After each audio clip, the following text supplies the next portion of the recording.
Okay guys, we're going to take a look at the cameras that I use and the lenses that I use. Okay, so my main my main camera is the Nikon D800. This camera is pretty old. It came out over 10 years ago, I believe. But it's still a competitor and competitive when it comes to images. 36 megapixels.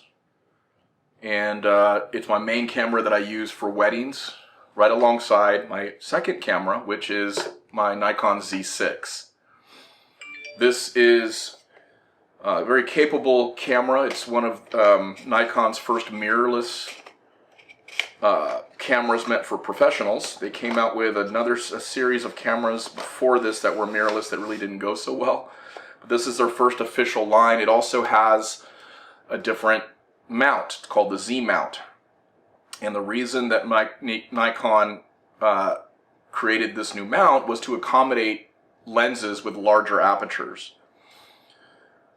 So the other thing about this is mirrorless, and this is a DSLR. So the DSLR, digital single lens reflex, has a mirror inside of it. These do not. They're mirrorless. So they're a lot lighter. This is pretty heavy, especially combined with the 70-200.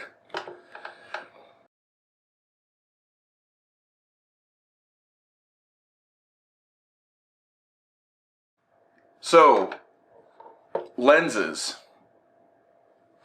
So we have a Nikon 70-200 2.8. This is the AFS Nikkor 70-200 2.8 G2 ED. It's a very AFS. It stands for autofocus silent. The motor is extremely silent, so when you're focusing, you cannot hear it focus. So that's very nice during weddings, for example, so when everyone's trying to be quiet during the ceremony. My other lenses here, Sigma Art 85mm 1.4. The Sigma Art 50mm 1.4. I have a Tamron 15-30 2.8. I have a 28mm Nikon AFS 28mm 1.8. And then I have a Tokina macro lens, the Macro 100 ATX Pro f2.8D.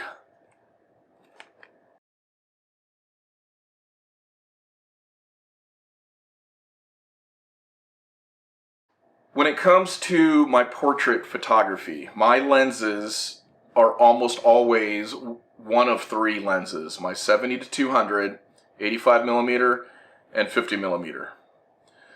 In fact, for weddings and for my gel shots, I've been using my D800 and my 70-200 2.8. My 85mm 1.4 and my 50mm 1.4 are kind of unique lenses because they have wider apertures. So their aperture's capability is 1.4. That's pretty wide, and they let in a lot more light than something like a 2.8 or worse. So when it comes to boudoir, when you think about boudoir, you think about natural light.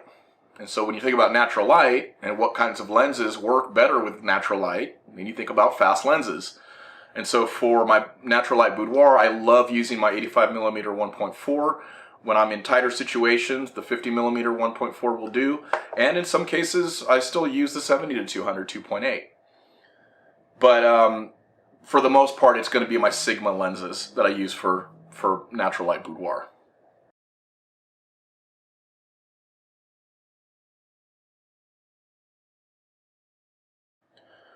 One lens I wanted to point out, and that's a lot of people don't talk about, is this macro lenses in general being used for portrait photography.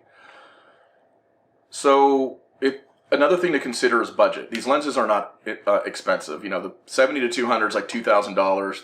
The Sigma Art lenses are about $1,000 each, and then various other price points. This wide-angle lens 15-30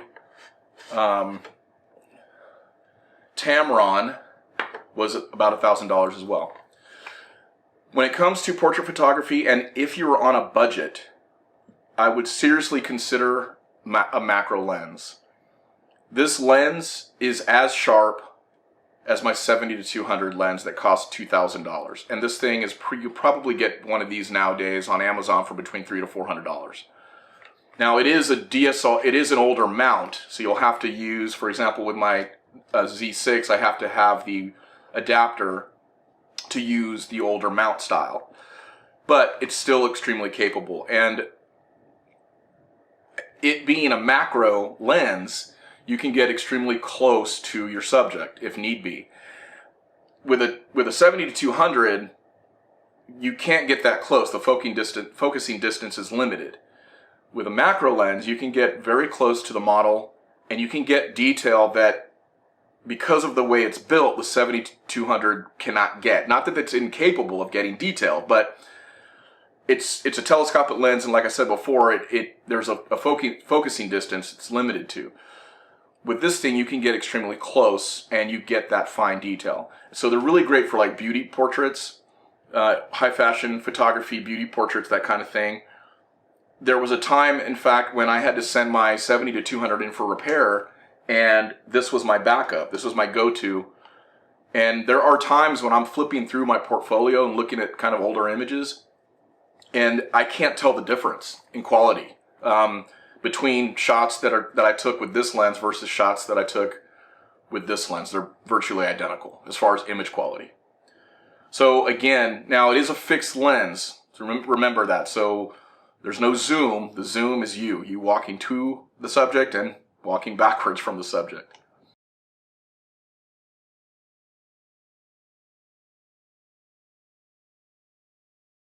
There's one other lens that I want to discuss, I haven't mentioned yet, which is a very unique lens, which is the Nikon 200 2.0. This is the AFS Nikkor 200mm 1G ED. Vibration reduction is built in. So this has a very unique image quality in that it's 2.0, but it's 200 millimeters, and the bokeh on this thing is insane. So it's like those images you see, kind of like the 85mm 1.4 and the 50mm 1.4, where the subject's very sharp in focus, and then you have a very narrow depth of field. And so the bokeh and the blur of the background of the image kicks in, and it looks spectacular. Again, the 85mm 1.4 and the 50mm 1.4, they have very similar effects, and that's what makes them beautiful for natural light photos. Very dreamy, artsy type of look. This is not inexpensive though. It does come at a cost. I believe I paid a little over $3,000 for this. But the image quality and the effect that it has, the wow factor is next level.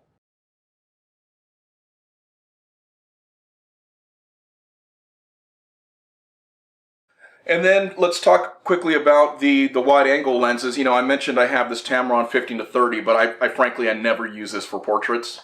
It's just too wide, and you don't want that distortion to make people look weird. People don't want to be stretched out, and that's what wide angle lenses do. I have, however, used this 28mm 2.8 for some portrait shots. It can be very effective if used correctly. If you temper the distortion, you can temper the distortion, fix the distortion in Lightroom or in Photoshop, but it will allow you to get very close to your subjects, and it can be a very cool effect. So don't, you know, whenever you think about portraits, you can think about wide angle lenses. You want to be careful. You don't want to go too wide. 28mm is probably as much as I'd go, and so something to consider as well. So a lot of people ask me why I don't have a 24-70 2.8. I think it's a great lens, but it's not very good for portraits. I'm more of a portrait photographer nowadays. I still shoot weddings on occasion, and for receptions, I think this 24-70 might be kind of cool and useful and versatile because of the zoom. But I'm also a bokeh freak, so I love using the 85 and the 50mm during receptions at weddings too. You just, once you get addicted to bokeh and these types of faster lenses, it's hard to go back to anything else. So that's why my lens selection is replete with fast lenses. I'm in love with that look. So that rounds out my cameras, it rounds out my lenses. Next we're going to talk about lighting, modifiers, strobes, and everything under the sun regarding lighting.